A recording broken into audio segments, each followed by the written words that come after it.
Welcome. My name is Jimson Matthew, and I am an Assistant Director for Catholic Programs at Campus Ministry at Georgetown University. As we are in the season of uncertainty, we can wonder what our faith traditions can teach us today. How might our faith leaders help us understand the present moment? I'm very excited for our conversation partners. We have Dr. Brahmachari Sharan, who is a Hindu monk and the director of Dharmic Life at Georgetown University's campus ministry. Brahmachari seeks to connect and empower every seeker with the contemporarily relevant, logical, and well-explained teachings and practices from the diverse depths of Dharma. Also joining us is Father Gerard McGlone. Father Jerry is a Jesuit priest and senior research fellow at the Berkley Center for Religion, Peace, and World Affairs. Father Jerry conducts research and collaborative programming that responds to the current sexual abuse scandal and crisis in the Catholic Church today.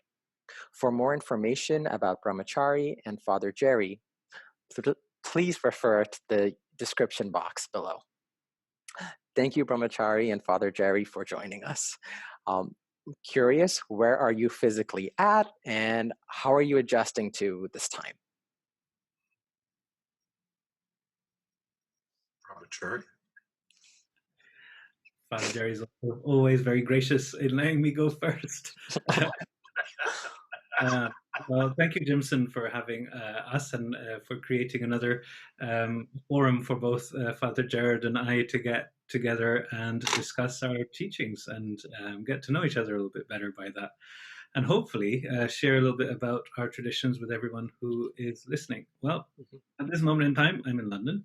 I'm doing okay. And adjusting to this time, surprisingly well. And I don't want to say well as if I'm jumping up and down every day gleefully, but I do want to say that a lot of the training that we get as monks and a lot of the practices we do as people who meditate help us to understand our internal emotions and set up a very important check to help us know when we are feeling a little bit iffy and why we would be doing so. And also it then provides us the tools of addressing the same.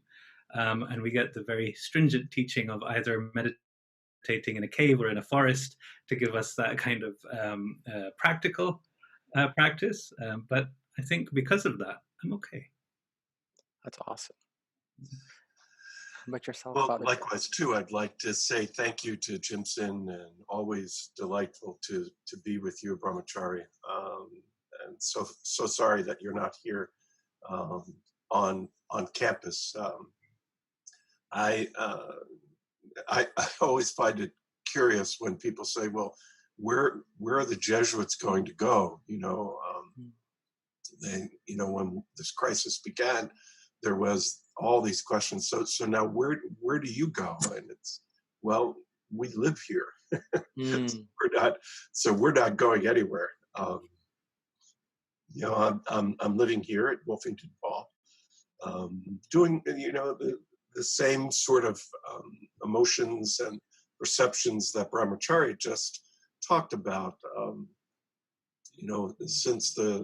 Since we've really closed our residence hall to any external individuals coming in, we've taken great precautions, as everyone has, to make sure that we're not breaking social distancing rules. Even living here in a residence that has about 42 Jesuits currently living here. My function as sort of the coordinator of the house is to take care of some of the practical details. So a lot of us are doing different cleaning jobs. A lot of us are really helping each other with that. We have almost a 99-year-old man who we're very concerned about making sure that he's safe during this time. We have a 92-year-old. We have lots of guys in their 80s and 70s. And so we're particularly sensitive to making sure they're safe. We've had several Jesuits, both here and abroad, who've died of COVID-19 because of just the fact that they're elderly and they were infirmed already. So that weighs heavy on my heart each day right now, is a great pain in my own heart.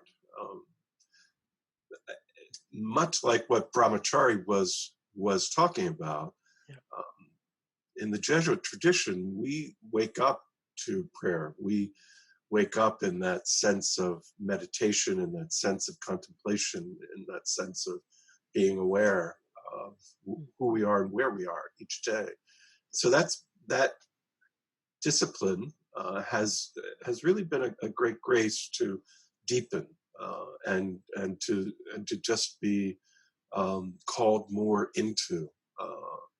And though the limitations of Jesuits are men who do many things, the temptation for Jesuits is to keep trying to do, and so Zoom calls and meetings and all the other sort of fillers of a day have had the temptation of taking us away from the center of our being, which is our relationship of love, of being with my love, which is God. I wake up, my discipline, I wake up and just sort of allow myself what I call a coffee chat with Jesus. I have my sort of discipline every day where I'm just with my love to begin my day and to center my day in that sense of being. So I say I'm doing well, but I'm pained. Sure. I'm deeply pained by some dear friends who have passed during this time, and friends who are in a very vulnerable position, who are COVID-19 positive, and I worry about. Yeah. Thank you both for sharing that.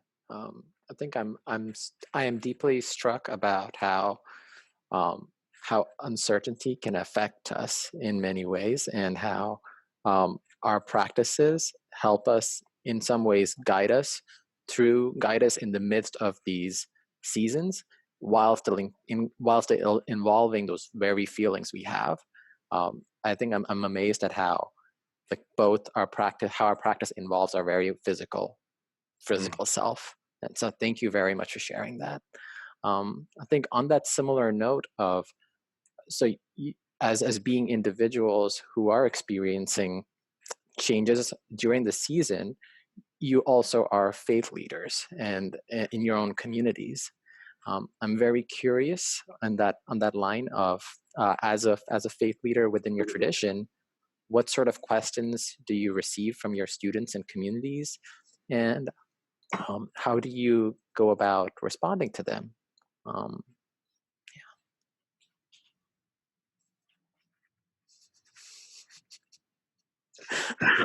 You know what I'm going to do, Brahmachari.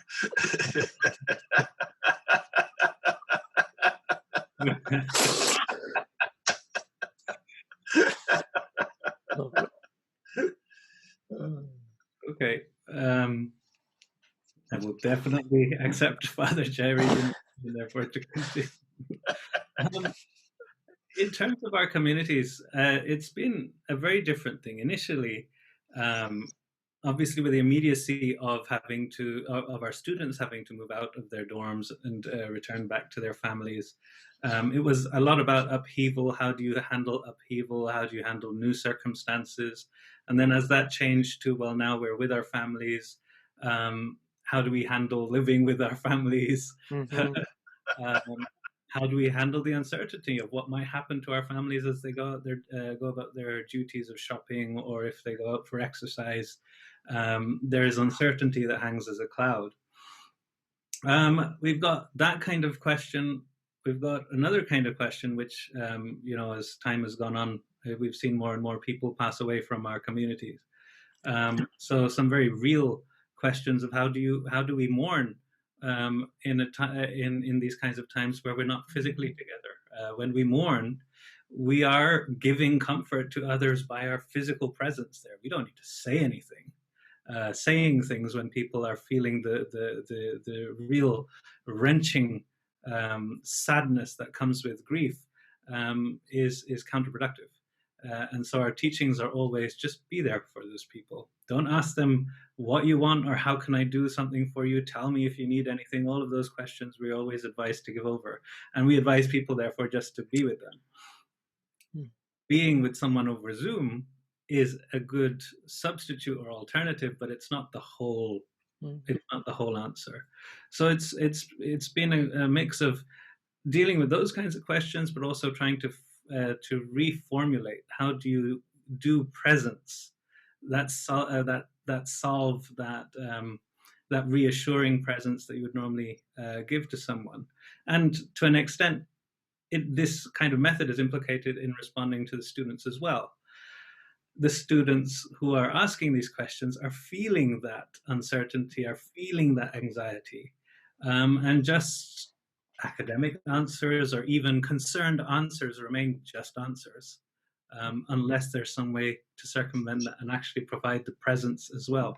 So how do you respond to these? Whether it's those students who are more on the devotional side of the dharmas, then they have God to rely on, and we ask people to, we give them practices in which they may deepen their devotion and their connection to God. And then for those on the philosophical paths, we invite them to delve deeper into meditative practices and see how they can find connection with them, with their own selves and their own emotions and minds, bodies, and intellects.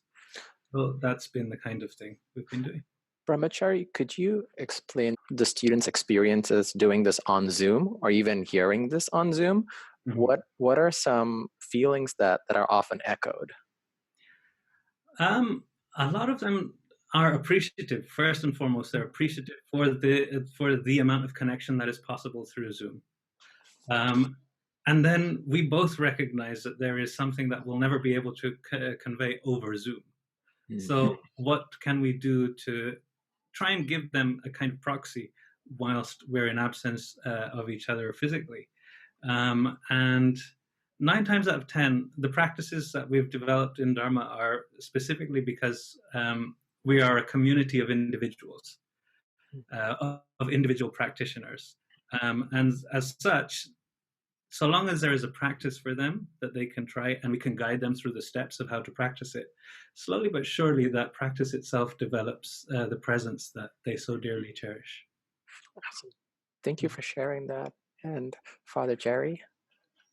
It's striking how similar the traditions are in dealing with these times. That one of the things I've observed constantly throughout this is that split with students and with faculty and with peers and colleagues who will go back to the old sort of rituals and practices, whether it's saying a rosary or doing a novena or some way of ritualizing their own spirituality at this point in time. And I'm just struck by much like what Brahmachari was just referring to, that there seems to be the ability of certain individuals to sort of use what they've often used at crisis points to come back and use them more consistently in an ongoing crisis. I don't know if that makes sense, but typically folks, when someone dies or when someone's in the hospital, they become more focused on what does it mean for me to ask for God to be present at this point. So they go back to old rituals. What I'm seeing in so many individuals is that ongoing sort of entrance into those ritual practices. And much like in our tradition, is as Jesuits, the need to really continue to contemplate, continue to meditate, continue to really be present in what we call daily examines to reflect upon what's going on in our life each day, and to give thanks to God really seems to be the two responses most often in students and in colleagues. What has happened, I think, also, and reiterating again what Brahmachari has just referred to, is grieving at this time and mourning at this time is extremely different, where the physical presence is absent, and so many people are wondering, well, what's going to happen when the stay-in-place orders are relaxed. My dream, my hope, is that this absence that we're feeling, even though we're connecting via Zoom, will sort of spur that need to connect physically, so that people are actually able to seek and want and respond to that desire to be physically present much more readily. And that's my hope in dealing with this. But also the third point and final point is how this is emerging in various stages. Initially the shock of the absence of being present, now getting used to that, parents getting used to students being home, students getting used to being at home with parents, several students not really being able to be home and accompanying them, when they don't really have a home. So there is that variety and diversity of experiences that we have to be present to, and that to me has been both a grace and a curse, in the sense of walking with people who now are suffering not only because of the lack of being in a safe place, but really accompanying folks who are genuinely struggling. Sure. Yeah, I think something I notice in what you're saying is this, like our practices can help us and can meet us where we are. At the same time, our situations are so diverse, and some things, and what does it look like? What does faith look like within those experiences? While still recognizing, perhaps in this season, we can even be our hearts can be spurned to want to see our neighbor in the flesh and extend a hug. So thank you for sharing that. Something that I think both of y'all have touched upon is about time. And I'm thinking about, like, in language, we often say these are the good times, bad times are right now uncertain times. And those phrases highlight how we perceive time. And I want to know, how do your traditions view time?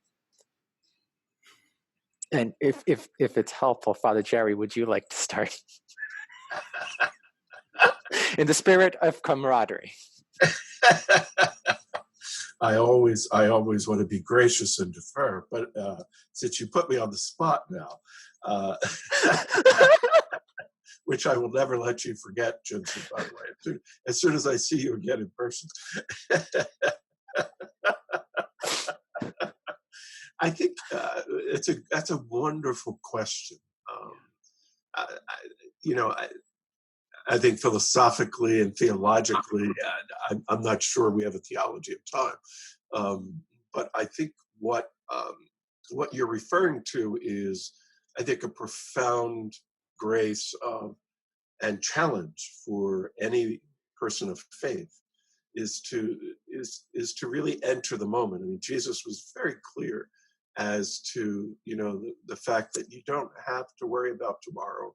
You don't have to worry about what's to come, but stay focused in the moment. And there's a profundity to that invitation that any Christian has to hear and has to continue to focus in upon. And to me, like, I happened to be the presider at the 7 p.m. Mass last night at Dogwood Chapel, which was streamed live at that time. And one of the things that I was talking about is the ability for us to focus in this moment that we're all experiencing from that perspective of understanding that we have been in these moments before in our traditions. So, for example, in the Christian tradition, when we go to the upper room where Jesus celebrated the Eucharist, where he appeared to the apostles in the readings last night, we have a sense of mystery that we enter.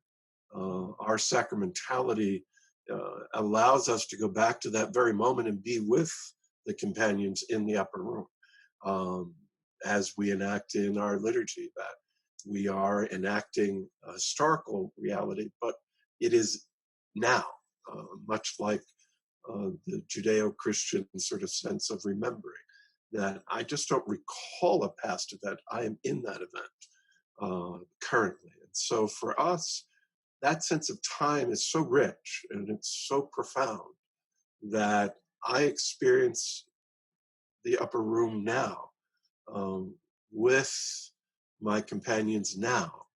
And the chaos of that time period, the being locked in fear in the upper room, and then Jesus suddenly appearing and breathing upon us shalom, breathing upon us peace, is a unique sense of being present to the past and how the past is now. And how we enter that moment, I think, is critically important in our Christian tradition to understand that we have access to those profound moments that aren't distant historical moments, that we enter a mystery and that we have that rich sort of sense of being in the moment. So it's in the Catholic tradition, it's not either or. It's Christ is both man and God. So it's that both and sense of time that I want to sort of focus in upon. I don't know if that helps, but from what I'm hearing you say, Father Jerry, is that in this present moment, like it can be, one can wonder, like, where is God? Like I see God in the upper room, but that's not like I'm in a Zoom class. Where is God? And I think what you're sharing is that God is present. We are partaking in that narrative by being in this place of uncertainty and being unsure, by saying that, wait, God is here in this place of uncertainty, because those very same individuals had the similar feelings, and here God is present now. So thank you for sharing that. And I think, if I may add, see, if you get me to start first, then I'm not going to shut up. But one of the things that is the image that often gives me great consolation is God, or Jesus, doesn't take away our suffering, but he walks with us in it. And perhaps that's the image I'd like to leave you with, is the sense of that Jesus companions us in this time of uncertainty and in this current crisis. Thank you for sharing that, Brahmachari. Yes, indeed. That was really quite nice. Thank you, Father Jerry.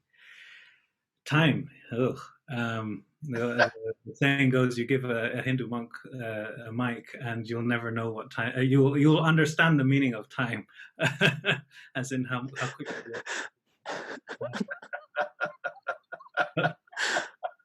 So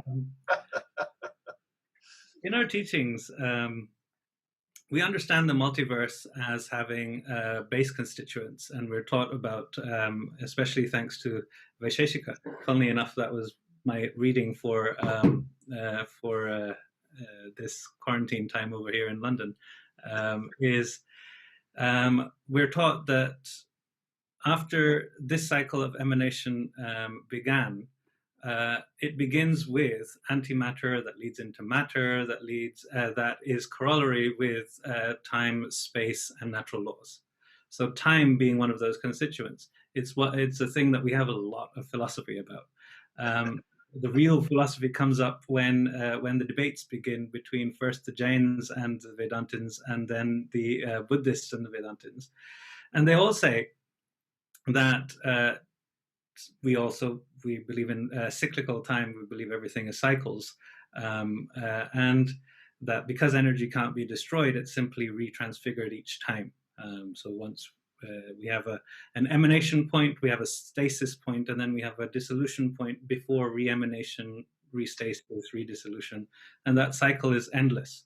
So keep that on one side. The other side is you've got the notion of these cycles, and as this is a cycle for us, the cycle is very precisely delineated in our texts. 14 billion years since the beginning of this cycle. And since the beginning of life on Earth, it's been 4.32 billion years, according to our traditional calculations. Since then, we have ages, 4 ages. And of those 4 ages, we're on the last one. And in this last age, which is supposed to last for 432,000 years, we have done about 5,000 years of that. We have therefore 427,000 years left. Now, that never says that all of us are supposed to be left for those 427,000 years. It doesn't mean that humanity will exist in exactly that same number. But what time does mean for us is that everything in life, and as I was referring to these cycles, samsara, which is what we call this place here, this multiverse of ours, is a place of temporariness, of transience. It is not a place of permanence. And if we understand that it's not permanent, it means that everything is not permanent. Happiness is not permanent. We see that every day. We're happy for a few days and then we get sad again, or we want something. And this is what we call dukkha, or sadness, which also has the synonym dissatisfaction. So these cycles of happiness and dissatisfaction, this cycle of health and bad health, this cycle of good status quo and bad status quo, this cycle of general public health being well and then not in a good state at this moment for public health, all of that is cyclical. We are taught, very simply, to crunch all of that together, to steady ourselves. We steady ourselves using the knowledge of the mind and the intellect, to use that to help us become equipoised.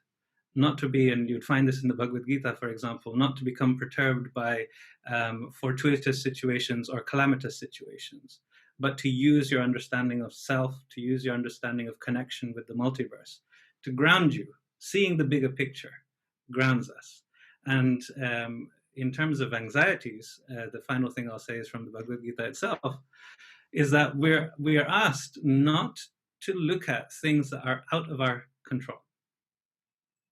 As the biggest source of anxiety is to try and control things that we cannot control. So this ask is basically ask us to focus on what is in front of us, what we can do, and if you're looking at the long range, what you can do in the future, that's the amount you should be worried about. Everything else, you'll take it as it comes. So that's the kind of understanding of time we have. It's cyclical, but we can be prepared whilst not being perturbed. I love how you phrase that, like being prepared while not being perturbed. I think what I appreciate in that, with that phrasing, is acknowledging that this isn't great. It's just admitting that, and at the same time saying, this also happens in life, and what can I have, what is within my control, and how can I respond? One thing I would say, I guess on that same note, I think moving from time to even our understanding of ourselves, what can uncertainty teach us about what it means to be human? And I'm going to let either of you choose whoever is going to go with that. Can I be the gracious one and invite Father Jerry to go there?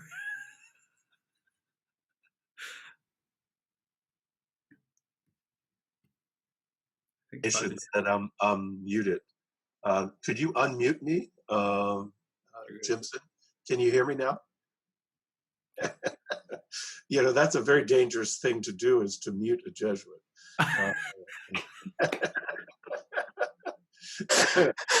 I've got 2 strikes. Yeah, you got that right. So I mean, you're down to 1 now.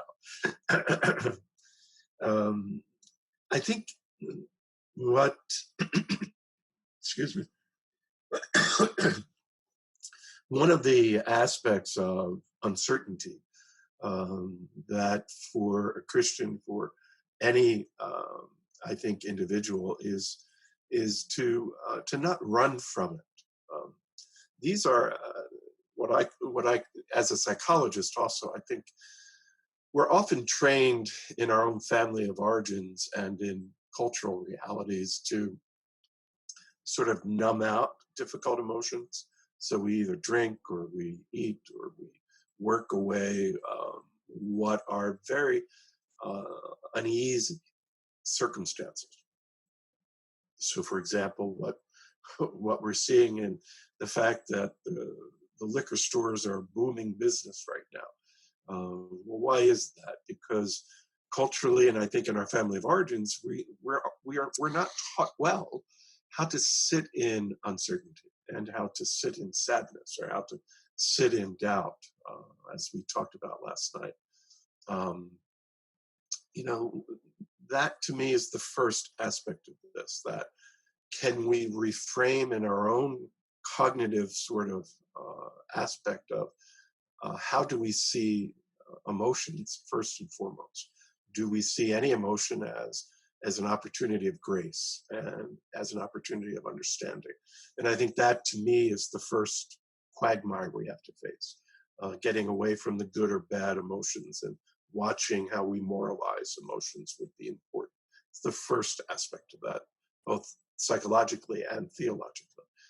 Secondly, and this gets into what happened in our gospel reading last night for Sunday, was about Thomas. And Thomas is typically referred to as the doubting Thomas. And one of the points that I made in my preaching last night was the fact that, there is a type of holy doubt that is essential in order for us to enter into belief in a different way. And I think with uncertainty, with doubt, we have an opportunity to go deeper into our beliefs, to recreate, to know what is the essential matter here.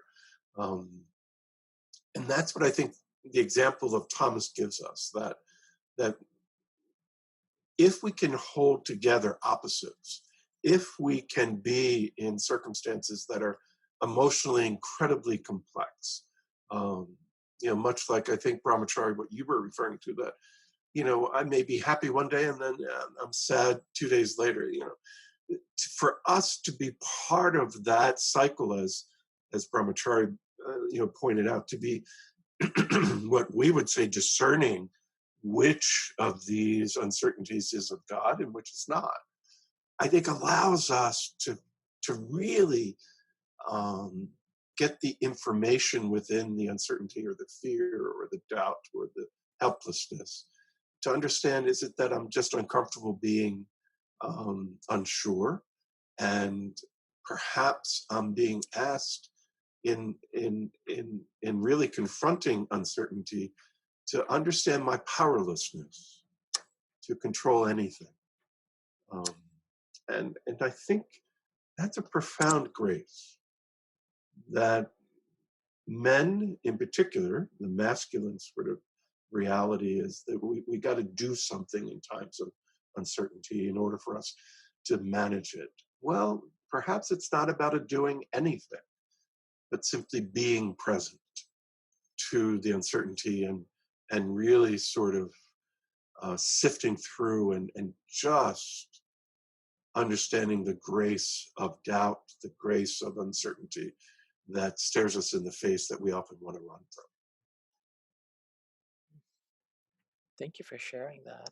Something that stuck out was, I think, when you talked about the grace of uncertainty, especially as a place of learning, and I was touched by something you said about you sharing that uncertainty is the place where we can ponder about our own powerlessness.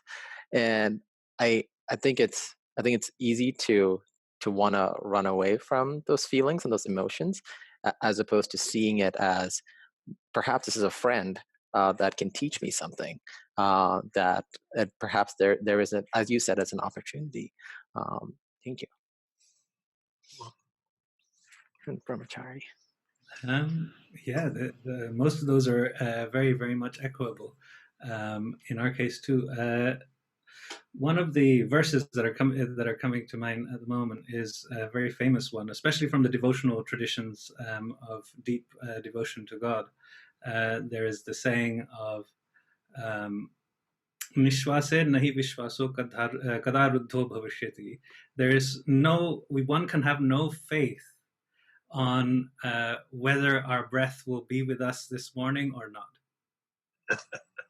One can have no faith on our own breath, on our own life. Nishwase, inhalation, exhalation, nahi vishwasa, you cannot have faith in that. Kada ruddho bhavishiti, when will it cease to operate? And therefore, ato kirtaniyam ato balyad, and therefore from a very young age itself, harirnameva kevalam, one should attach themselves to the names of God. So that teaching is taught to the devotional side, and for the philosophical side, we're all taught that because of impermanence, because none of these things that we think are going to give us happiness is going to be permanent, it also includes the notion that everything should be in a good status quo, this stasis where we should have a good leader, that we should have everything that we need to live, that our bodies will give us 100% of everything that we need. That is something we're told right from the get-go. It's not going to happen. We have the Shadavikars, the 6 transformations of the body that we are all introduced to, that after birth, you've got growth, you've got, desires everywhere, left, right, and center. Then you've got old age, you've got illness, and then, of course, the final transformation, death. All of that is going to be our lot. All of that is not in our control to a very large degree. So we're getting to learn how to live without having that kind of control. You'll say, well, what's the point? What we're here to do then?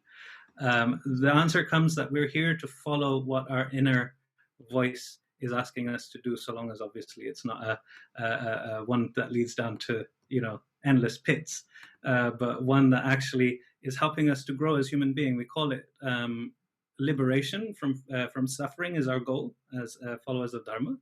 But it's also referred to as Shreyas. And Shreyas means that which is better.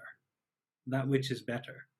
So we learn to live with this uncertainty by focusing on that which will make us better, that which will improve us as human beings, that will give us that steadiness to understand that life is a series of waves. And so that we're not, hunkering down alone on this very stormy island in the middle of a tempestuous sea, but rather we are comfortable being on that island, knowing that the sea can't get to this firm place of stability. So that's what we get from uncertainty. Oh, thank you for sharing that. When you were talking about how there's almost a desire that we have things in our control, I think about the Amazon purchases that I make and how think of 2-day shipping, and I think, oh wait, there's the cow that can create an expectation of control that we have, and how uncertainty throws that all in front of our faces. And I think you're right. What does it mean to hold fast to live in the uncertainty? I think I have one final question for both of you, which is you both of you mentioned this at the beginning about certain practices that guide you during this time. What rituals have been meaningful for you, and could you share a little bit more about that? Thank you for that question. One of the rituals for me that I've deepened in my own time in really social distancing has been going more deeply into meditation and contemplation. And it's provided enormous grace for me and consolation for me. So what I typically have done before was, maybe spending 35 to 45 minutes, taking the readings of the day, scripture, and just contemplating that. What has happened is those times have expanded. And the ritual for me is, waking up and excuse me, much like a couple greets each other in the morning.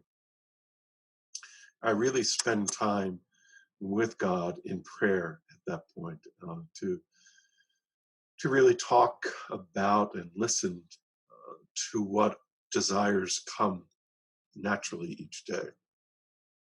That's been a wonderful practice. The other practice here is I was part of the team here that put up lanterns at the statue of St. Joseph and a lantern at the front entrance. And in Georgetown, we have the tradition that in the 1918 Spanish flu pandemic, there was a lantern association that kept a lantern burning at the statue of St. Joseph. And so the other tradition that I've gone back to is the Novena to St. Joseph, and praying that each day. A novena typically is just 9 days, but as soon as the 9th day is up, I go back and I pray it again. And that's to ask Joseph to intercede to God to protect my brother Jesuits here, and particularly those most vulnerable, and to protect you students and faculty and friends here at Georgetown. And so to me, those practices have become even more and more important. And the third practice that has really been a great source of consolation is Jesuits pray what we call the examen twice a day. And we look at what has happened in that period of time, in the morning, so we pray at noon, and we pray at bedtime, to really look at where we've seen God and where where our own perception of God was absent. And also the key aspect of the examen, which is 10 to 15 minute prayer, is to really thank and praise God for the day.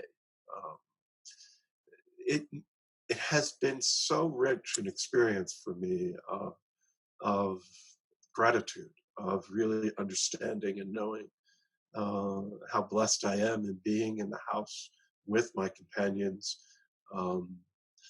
I talk to married couples who want to come here and say, can we just come in and just talk to somebody else, because they have to talk to their husband or wife, and they're getting a tad bored with that with that relationship. So it's kind of fun to sort of now see that chastity and being in a community has its benefits. When you have married couples complaining, because we always complain, that they have so much more than we do. So it's just been that sense of growing gratitude for the blessing of life, for the precariousness of life and the preciousness of life. Sorry, and especially when so many of my brothers are vulnerable right now, and so many friends have relatives who are vulnerable right now. So it's both gratitude and also praying for so many others on a regular basis that gives me great consolation. Thank you very much for sharing that, Father Jerry. Yes, indeed. That was very good to hear, because at least I know I'm doing something right too. Someone with Father Jerry's credentials are doing exactly the same.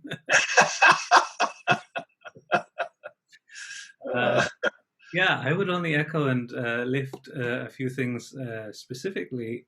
The one good practice was to develop a routine that, because I knew that Zoom conversations would become the lion's share of my day, and obviously teaching is very interesting. All the essay questions get thrown in at that time. So really finding some intentional time to focus on what would have been normally a very longer part of the day, for me, has actually gotten shorter. So to make sure I gave myself the time for meditation and meditative practice, as our lineage of monks have been doing for at least 5,000 years. We meditate. And that has gotten us through some really, really terrifically tough times on this planet. Just have to look back only decades, forget centuries, to see how people have had to endure things that are way beyond what we're enduring even now. And then, like what Father was saying, the sheer numbers of people who are in hospital, passing away, those who are grieving, who are left behind, trying to be there for them as well.